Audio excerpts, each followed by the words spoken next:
Thank you everybody once again for tuning in to the Educational Numismatist. Today I'm going to take you into part 2 of silver stacking on a budget. This time for those of you with a little bit more moderate budget.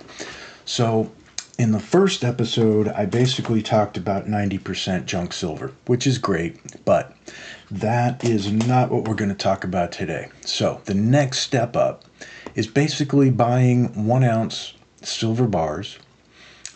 These are what you would consider generic silver. The germanium mint is actually very well received and puts out a very nice little bar, as you can see here. These are 999.9 fine silver, 1 ounce bars, and they have some very nice little security features as well as an individual serial number on each bar. Now, for these, you're going to pay the price of an ounce of silver, and then whatever the premium is from the person or entity that you are purchasing from. In the case of the germanium mint, these probably get a little bit of a higher premium than most of the other generic silver bars.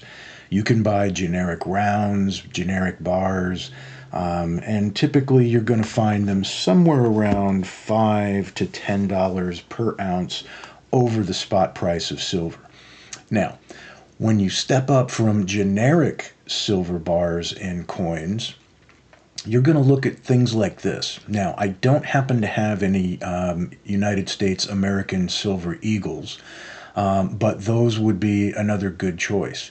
In this case, these are Mexican Libertads. These are produced by the Mexican Mint, and they have just a beautiful artistic tone to them.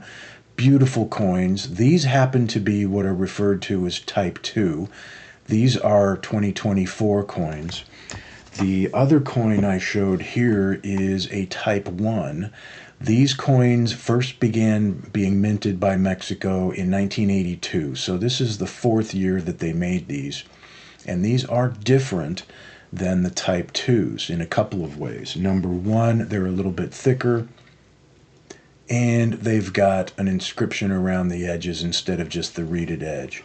They are smaller, but that's because they are thicker. In both cases, you are buying 1 ounce of silver, and you can buy tubes of these at a time if you have the budget. Otherwise, like I say, you're looking at probably $40 to $50 per coin for the Mexican Libertads.